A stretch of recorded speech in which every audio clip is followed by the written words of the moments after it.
Hello friends, आप सब लोगों का हमारे YouTube चैनल CS इंस्पायरिंग में आप सभी का दिल से स्वागत है। आज के इस वीडियो में हम लोग बात करेंगे कि मन के भटकने और अस्थिर रहने का क्या कारण है। हम जैसा सोचते हैं और जैसा करते हैं हमेशा उसका उल्टा ही क्यों होता। तो दोस्तों, आज की इस कहानी के माध्यम से हम लोग जानेंगे। तो चलिए शुरू करते हैं। दोस्तों, एक समय की बात है, एक नगर में एक बहुत ही प्रसिद्ध गुरुवर रहा करते थे। वह बहुत ही विद्वान और बहुत ही ज्ञानी थे। लोग उनके पास अपने समाधान के लिए बहुत दूर दूर से आया करते थे और उनके आश्रम में उनके कई भी उनके साथ रहा करते थे। एक दिन की बात है, वह अपने आश्रम में टहल रहे थे कि तभी उन्होंने देखा कि उनका एक शिष्य संस्कृत के कुछ श्लोकों को एक पन्ने से दूसरे पन्ने पर उतारने का प्रयास कर रहा था, लेकिन बार बार गलती होने के कारण उसे वह सारा काम दोबारा शुरू करना पड़ रहा था। कई बार प्रयास करने के बाद आखिरकार वह थक गया और हार मान ली। तभी उसकी नजर उन गुरुवर पर पड़ी। जब उस शिष्य ने उन गुरु को देखा तो उन्हें प्रणाम किया और अपनी समस्या बताते हुए वह उन गुरुवर से कहता है, हे गुरुवर, मैं करीब 2 घंटों से नए पन्ने पर उतारने की कोशिश कर रहा हूँ, लेकिन बार बार ना जाने क्यों मुझसे गलती हो जा रही है। ना जाने क्यों बार बार मेरा मन भटक जा रहा है। मैं हर बार अपने मन को साधने की कोशिश कर रहा हूँ, लेकिन बार बार मुझसे कोई ना कोई गलती हो ही जा रही है और इसी कारण मुझे बार बार यह काम एक नए सिरे से शुरू करना पड़ रहा है। आखिर ऐसा क्यों हो रहा है? इसका जवाब देते हुए वह गुरुवर अपने उस शिष्य से कहते हैं, ऐसा केवल ध्यान की कमी के कारण होता है, क्योंकि एक साधारण इंसान अपने मस्तिष्क की 90% ऊर्जा को यूं ही व्यर्थ कर देता है। इसी कारण उसका मन किसी भी कार्य में नहीं लग पाता और यही वजह है कि उनसे बार बार गलतियां होती रहती हैं और वह चाहकर भी उन गलतियों को सुधार नहीं पाते और वहीं पर एक सधा हुआ मन इन कार्यों को बड़ी सरलता और सहजता से कर लेता है और इसके पीछे भी कई कारण हैं। तभी वह शिष्य उन गुरुवर से कहता है, कौन से कारण है गुरुवर? तभी वह गुरुवर अपने उस शिष्य से पहला कारण बताते हुए कहते हैं, बंत, आप लिखते वक्त जरूर किसी और घटना के बारे में सोच रहे हो। इस पर वह शिष्य हाँ में सर हिलाते हुए कहता है, जी गुरुवर, आपने बिल्कुल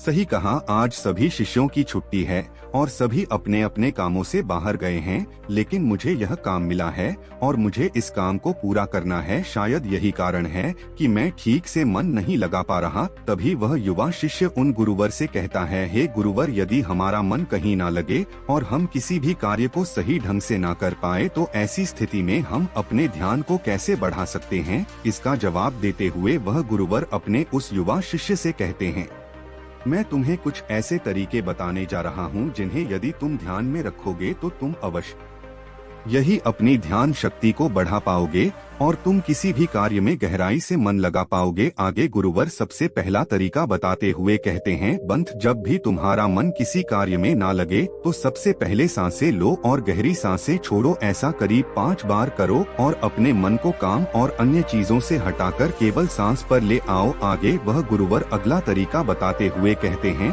बंत, जब भी तुम कोई कार्य कर रहे हो तो अपनी सारी इंद्रियों को एक काम से जोड़ने का प्रयास करो। जैसे कि अब भी तुम लिखने का प्रयास कर रहे थे तो लिखते वक्त जब तुम कलम अपने हाथों में पकड़ते हो तो उंगलियों के बीच में उस कलम का स्पर्श महसूस करो। अपनी आंखों से शब्दों को बनते हुए देखो और लिखते समय कलम और कागज के घर्षण से जो आवाज उत्पन्न हो रही है उस पर ध्यान केंद्रित करो, उसे ध्यान से सुनो। या फिर तुम लिखते समय शब्दों का उच्चारण अपने मन के भीतर गूंजता हुआ महसूस करो और अब अपनी नाक से उस स्याही की गंध को महसूस करो। इससे तुम्हारी सारी इंद्रियां एकजुट हो जाएंगी और एक ही काम से जुड़ जाएंगी। आगे वह गुरुवर कहते हैं, अपने काम के साथ एकजुट हो जाओ, उससे जुड़ जाओ और अपनी इंद्रियों को अपने काम के साथ जोड़ने के बाद तुम्हारा ध्यान अत्यधिक गहरा हो जाएगा। इसका अर्थ यह हुआ कि तुम काम के साथ एक हो चुके हो, यानी कि तुम काम में पूरी तरह से खो चुके हो और जब तुम इस प्रकार कोई भी कार्य करोगे तो तुम्हें समय का पता भी नहीं चलेगा और तुम्हारे कार्य में कोई भी गलती भी नहीं होगी। लेकिन मेरी एक बात और याद रखना, यदि बीच बीच में तुम्हारा मन भटकने लगे, तुम्हारे मन में तरह तरह के विचार उठने लगे और तुम्हारा मन यहाँ वहाँ भागने लगे तो डरना मत। तुम दोबारा से निश्चय करना और दोबारा से ध्यान लगाने का प्रयास करना, देखते ही देखते तुम इस अभ्यास में निपुण हो जाओगे और तुम्हारा ध्यान अत्यधिक गहरा होता चला जाएगा। उस शिष्य ने उन गुरुवर की सारी बातें ध्यानपूर्वक सुनी और उसके बाद उसने ऐसा ही किया और देखते ही देखते वह अपने कार्य में इतना खो गया कि जहाँ जहाँ वह गलतियाँ कर रहा था वहाँ पर अब उससे कोई भी गलतियाँ नहीं हो रही थी और उसने अपना सारा कार्य एक बार में ही पूरा कर लिया। और ऐसा इसलिए हो पाया क्योंकि हमारा सारा ध्यान हमारी इंद्रियों में बटा होता है और इसलिए हमें अपनी इंद्रियों को एक कार्य पर लगाना बहुत आवश्यक है, क्योंकि यदि हमारा ध्यान इन इंद्रियों में बटा रहेगा तो हमारा मन भटकता रहेगा। जहाँ जहाँ भी हमारी इंद्रियां भागी वहाँ वहाँ हमारा मन भी भागेगा। लेकिन वहीं पर यदि आपने अपनी सारी इंद्रियों को केवल एक ही कार्य पर लगा दिया तो आपका मन भटकना बंद हो जाएगा और इस समय आप बहुत ही अत्यधिक गहरे ध्यान में पहुंच जाएंगे। किंतु साधारण मन इसे ज्यादा देर तक साध नहीं सकता, लेकिन इस प्रकार बार बार और निरंतर अभ्यास करने से मन ध्यान को साधना सीख जाता है और आपका ध्यान अत्यधिक गहरा होने लगता है और आपको उस कार्य में रुचि भी आने लगती है। और जब भी आप उस कार्य में पूरी तरह से खो जाते हैं तो आपको समय का भी पता नहीं लगता और आपका कार्य भी अच्छी तरह से और सफलता पूर्वक हो जाता है। वह गुरुवर अपने शिष्य को यह सारी बातें बताकर ध्यान में लीन हो गए, लेकिन तभी वहाँ पर एक युवक आया और उस युवक ने उन गुरुवर को प्रणाम किया। तभी उन गुरुवर ने अपनी आंखें खोली और इस पर वह युवक कहता है, हे गुरुवर, मैं आपके पास बहुत दूर से आया हूँ। मैंने आपके बारे में तरह तरह की बातें सुनी है। मैंने सुना है कि आप सभी की समस्याओं का समाधान करते हैं। मेरी भी एक समस्या है, कृपया करके मेरा मार्गदर्शन करें। इस पर वह गुरुवर उस युवक से कहते हैं, बोलो आखिर तुम्हारी क्या समस्या है। वह युवक अपनी समस्या बताते हुए उन गुरुवर से कहता है, हे गुरुवर, मैं बहुत लंबे समय से तैयारी कर रहा हूँ। मैंने कई तरह के सरकारी परीक्षाएं भी दी हैं, लेकिन मैं किसी में भी उत्तीर्ण नहीं हो पाया। मुझे यह पता ही नहीं चल पा रहा कि आखिर मुझसे गलती कहाँ हो रही है, आखिर मुझ में क्या कमी है। उस युवक का यह प्रश्न सुनकर वह गुरुवर मुस्कुराने लगे और उस युवक से कहते हैं, बथे, क्या तुम सच में अपनी परीक्षा में सल होना चाहते हो। इसका जवाब देते हुए वह युवक कहता है, हाँ गुरुवर, मैं अपनी परीक्षा में सफल होना चाहता हूँ, इसीलिए तो मैं आपके पास आया हूँ, कृपया करके मेरा मार्गदर्शन करें। तभी वह गुरुवर अपने स्थान से उठे और उस युवक का हाथ पकड़ कर के कुएं पर ले गए। कुएं के पास पहुंचकर उन गुरुर ने उस युवक के हाथ में एक घड़ा थमा दिया और उस युवक से कहा, इस घड़े में पानी भरकर वापस आश्रम ले आओ। इतना कहकर वह गुरुवर वापस आश्रम लौ गए, लेकिन वह युवक वहीं खड़ा खड़ा यह सोच रहा था, भला इस घड़े में पानी भरने से मुझे मेरे प्रश्न का उत्तर कैसे मिलेगा। आखिर मुझे यह कैसे पता चलेगा कि मैं परीक्षा में कैसे पास हो सकता हूँ। लेकिन उस युवक के पास और कोई विकल्प भी नहीं था, इसलिए जैसा कि उसे उन गुरुवर ने कहा था, कुएं से पानी खींचा और मटके में पानी भर लिया। लेकिन यह क्या, मटके में तो कई सारे बारीक छेद हैं जिनसे पानी धीरे धीरे रिस रहा है। वह युवक मन ही मन यह सोचने लगा, इसमें तो छेद है, मैं इसे आश्रम में कैसे ले जाऊंगा। तभी उसने सोचा, यह छेद तो बहुत छोटे हैं, यदि मैं इसे जल्दी जल्दी ले जाऊं तो मैं आश्रम तक जल्दी पहुंच जाऊंगा और इसमें से पानी भी ज्यादा नहीं गिरेगा। यह सोचकर उस युवक ने वह घड़ा उठाया और दौड़ता हुआ वह जल्दी जल्दी उन गुरुवर के पास पहुंचा। लेकिन जब तक वह वहां आश्रम पहुंचता वह पूरी तरह से भीग चुका था और मटके में पानी केवल नाम मात्र के लिए ही बचा था। इसे देखकर वह गुरुवर मुस्कुराने लगे और उस युवक से कहते हैं, मन का भटकाव बहुत बड़ी बीमारी है और तुम्हारे साथ भी यही हो रहा है। तुम्हारे मन में विभिन्न प्रकार के विचार हैं, अर्थात तुम एक समय में कई सारे विचार सोच रहे हो, जिस कारण लगातार तुम्हारी मानसिक ऊर्जा व्यर्थ हो रही है और इसीलिए मेहनत करते हुए भी तुम कोई परिणाम प्राप्त नहीं कर पा रहे हो। जैसा कि उस मटके में कई सारे बारीक छेद थे और तुमने सोचा कि तुम उसे लेकर जल्दी से जल्द आश्रम पहुंच जाओगे, जो तुम्हारा लक्ष्य था। लेकिन तुमने देखा कि वह सारा पानी धीरे धीरे करके उस मटके से गिरता चला गया और अंत तक इस मटके में केवल नाम मात्र पानी ही बचा है। इसलिए अपने मन को भटकने से रोको, क्योंकि ध्यान के बिना कोई भी कार्य पूरा नहीं किया जा सकता है। इस पर कुछ लोग जरूर कहेंगे कि कुछ काम केवल शारीरिक शक्ति से ही होते हैं, लेकिन याद रखें कि शरीर भी मन के आदेश पर ही चलता है, इसलिए सारे कार्य मानसिक शक्ति से ही संभव हो पाते हैं। यदि कोई लकड़हारा लकड़ी काटते समय ध्यान न रखे तो वह एक जगह पर कुल्हाड़ी नहीं चला सकता और हो सकता है कि वह खुद को चोट भी पहुंचा ले। इसलिए जानकारी और हर कार्य का मूल तत्व है ध्यान। और यदि तुम अपने जीवन में कुछ बड़ा हासिल करना चाहते हो, इस परीक्षा में सफल होना चाहते हो, तो तुम्हें एक जगह तो ध्यान लगाना सीखना ही होगा, क्योंकि तुम जैसी आदत डालोगे वैसा ही तुम्हारा मन बनता चला जाएगा। इसलिए जब भी तुम छोटे से छोटा कार्य भी करो तो उसे पूरा मन लगाकर करो। ऐसा करने से हमारे मन का स्वभाव बदलने लगता है और हम किसी भी कार्य में मन लगाने लगते हैं। और यदि एक बार तुमने इसमें निपुणता हासिल कर ली तो तुम्हें सफलता अवश्य मिलेगी। तभी वह युवक उन गुरुवर से कहता है, किंतु गुरुवर, जब भी मैं पढ़ने बैठता हूँ तो मन में तरह तरह के विचार आने लगते हैं और मैं मन के उन विचारों में फंसता चला जाता हूँ। मैं चाहकर भी अपने मन को रोक नहीं पाता। ऐसी स्थिति में मैं मन के उन विचारों को कैसे छोड़ सकता हूँ? इस पर वह गुरु मुस्कुराते हुए उस युवक के हाथों में ग्लास लाकर रख देते हैं और उस ग्लास में नींबू पानी भर देते हैं और उस युवक से कहते हैं, यह ग्लास जो तुम्हारे हाथ में है, इस ग्लास में से एक भी बूंद पानी नीचे नहीं गिरना चाहिए, इसे पकड़ कर रखो। इस पर वह युवक कहता है, लेकिन कब तक? इसके जवाब में वह गुरुवर उस युवक से कहते हैं, जब तक यह ग्लास मैं तुम्हें नीचे रखने के लिए ना कहूँ। उस युवक ने उन गुरुवर की बात मान ली और तत्पर के साथ ग्लास लेकर वह खड़ा हो गया। आखिर में उसे भी तो अपनी योग्यता उन गुरुवर को साबित करनी थी। शुरू में सब कुछ ठीक चल रहा था, लेकिन कुछ ही देर बाद उसके मन में तरह तरह के विचार उठने लगे और यह सोचने लगा, आखिर यह सब करने से भला क्या होगा हो? मैं चाहे कितनी भी कोशिश कर लूं, लेकिन मेरा मन मेरे बस में नहीं आने वाला। मैं उस पर नियंत्रण नहीं रख सकता। मैं कभी नहीं बदल पाऊंगा। यह सोचकर वह लड़का मन ही मन असहज होने लगा। वह लगातार कोशिश करता रहा, लेकिन अब उसके शरीर के हिलने से बार बार पानी ग्लास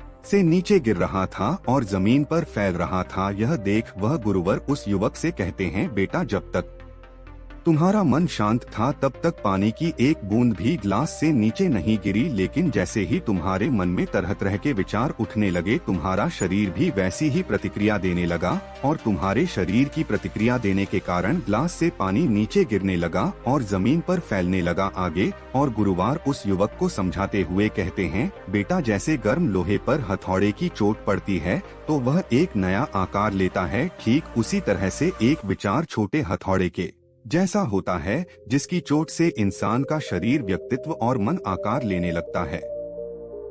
अर्थात तुम्हारा यह मन ग्लास में पानी की तरह है और यह बहुत आसानी से भटक जाता है, हो जाता है। यदि तुम चाहते हो कि ग्लास में भरा हुआ यह पानी शांत रहे तो इसके लिए तुम्हें अपने मन को शांत रखना होगा। इसके बाद गुरुवर उस युवक को कहते हैं, अब इस ग्लास को एक बार फिर से पकड़ो और अपना सारा ध्यान अपनी सांस पर ले आओ। सांसों को अपने पेट में, सीने में आता जाता महसूस करो। हाथ में जो दर्द है, जो असहजता हो रही है, उसे जाने दो। मन में जो विचार आ रहे हैं, उन्हें जाने दो। खुद को यह याद दिलाओ कि तुम मन नहीं हो, बल्कि मन को देख रहे हो। तुम सांस भी नहीं हो, तुम सांस को देख रहे हो। ऐसा याद करने से विचार आकर चले जाएंगे, लेकिन तुम्हें विचलित नहीं कर पाएंगे। थोड़ी देर तक वह लड़का यूं ही अभ्यास करता रहा और अब तक पानी के उस गिलास से एक भी बूंद पानी नीचे जमीन पर नहीं गिरी। यह देखकर गुरु और मुस्कुराए और उस युवक से कहते हैं, बेटा, बस अब यही अभ्यास अपने काम और पढ़ाई में करना। इससे मन धीरे धीरे शांत होने लगेगा।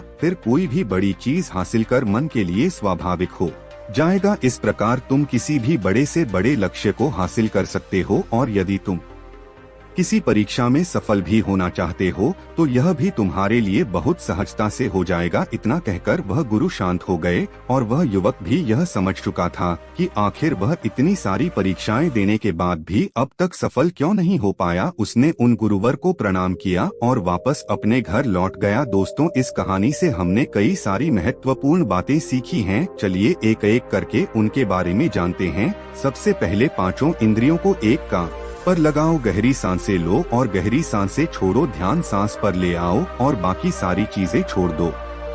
दूसरी बात, सभी इंद्रियों को केवल एक काम से जोड़ो, कान आँख नाक स्पर्श हर तरह से काम से जुड़ जाओ, उस काम में एक हो जाओ। तीसरा, यदि ध्यान टूट भी जाए तो इसमें घबराने की कोई जरूरत नहीं, एक बार फिर निश्चय करो और दोबारा से प्रयास करो, दोबारा से अपने काम में पूरी तरह से मग्न होने का प्रयास करो। धीरे धीरे ध्यान गहरा होता चला जाएगा और आप किसी भी कार्य में पूरी तरह से मग्न हो जाएंगे। जब ऐसा होगा तब आप वह कार्य बड़ी सरलता और सहजता से पूरा कर लेंगे। इस बीच जो समय लगने वाला है उसका भी अंदाजा आपको नहीं लग पाएगा और साथ ही ना तो वह काम आपको बोझ लगेगा और ना ही आप उस काम को करने में आप उस काम में आनंदित रहेंगे, उस काम में आपको मजा आएगा और आप उस कार्य को बड़ी सरलता और सहजता से पूरा कर पाएंगे। दूसरी बात जो हम इस कहानी से सीखते हैं वह यह है कि हर जानकारी और हर का मूल तत्व है ध्यान। हमें ऐसा लगता है कि मन के छोटे मोटे भटकाव से कोई फर्क नहीं पड़ता, लेकिन बिना ध्यान के कोई भी कार्य संभव है ही नहीं। आपने कभी ना कभी तो यह महसूस किया ही होगा कि जब आप कोई पढ़ाई कर रहे हैं या कोई जरूरी काम कर रहे हैं, उसी दौरान आपके फोन में कोई नोटिफिकेशन आ जाता है, आपका मन तुरंत ही यह कहता है कि चलो एक बार वह नोटिफिकेशन देख लेते हैं, आखिर उसमें ऐसा क्या है। और जैसे ही आप वह नोटिफिकेशन देखने जाते हैं, आपका पूरा ध्यान उस स्मार्टफोन में लग जाता है और आपका अधिकांश समय उसी में बीत जाता है। लेकिन जब आपको यह एहसास होता है तब तक बहुत देर हो चुकी होती है। तीसरी बात, स्वीकार करो और जाने दो। जैसे गर्म लोहे पर हथौड़े की चोट से वह आकार लेता है, ठीक उसी प्रकार से मन के विचार भी एक हथौड़े की भांति है और उनकी चोट से इंसान का शरीर, व्यक्तित्व और मन आकार लेता है। आपने यह भी जरूर देखा होगा कि जब हमारे मन में सकारात्मक विचार होते हैं तो हम बहुत ही पॉजिटिव, अच्छा और हल्का महसूस करते हैं। वहीं जब हमारे मन में नकारात्मक विचार होते हैं तो हम बहुत ही भारी, परेशान और चिंतित महसूस करते हैं। साथ ही हमारा शरीर भी बहुत थका थका महसूस होता है। इसलिए छोटे से छोटे विचारों पर हमें ध्यान देना आवश्यक है, इसीलिए हमें जागरूक रहना आवश्यक है और इसीलिए अनचाहे विचारों को अपने मन में न आने देना, उन्हें जाने दो, बल्कि अपने सांसों पर ध्यान रखो। खुद को यही याद दिलाओ कि मैं मन नहीं हूँ, मैं तो मन को देख रहा हूँ, मैं सांस नहीं हूँ, मैं तो सांसों को देख रहा हूँ। जो भी विचार आए उसे स्वीकार करो और जाने दो। ऐसा करने से मन अनचाहे विचारों से मुक्त हो जाएगा और आप एक पानी में पत्ते की तरह पानी के ऊपर तैरने लगेंगे, जिससे आप आनंदित और खुश महसूस कर पाएंगे। आपका शरीर हमेशा तंदुरुस्त और स्फूर्ति महसूस कर पाएगा और न ही आपका मस्तिष्क किसी भी प्रकार के तनाव और चिंता में डूब पाएगा। इस प्रकार आप सही निर्णय भी ले पाएंगे और आपका ध्यान भी गहरा होता चला जाएगा। देखते ही देखते आप हर काम में मन भी लगा पाएंगे और आप हर किसी कार्य में सफलता हासिल कर पाएंगे। जैसा भी आप चाहे आप वैसा कर पाएंगे। दोस्तों, आपने आज के इस वीडियो से क्या सीखा वह मुझे आप कमेंट में बता सकते हैं। इसी के साथ मैं उम्मीद करता हूं कि आपको आज की वीडियो पसंद आई होगी, तो इस वीडियो को उस इंसान को शेयर करें जिससे यह कहानी सुनने की जरूरत है और उसी के ठीक बाद चैनल को सब्सक्राइब करें। तो चलिए फिर मिलते हैं ऐसी एक और नई वीडियो में एक नए मैसेज के साथ। तब तक के लिए अपना ख्याल रखें। धन्यवाद और नमो बुद्धाय।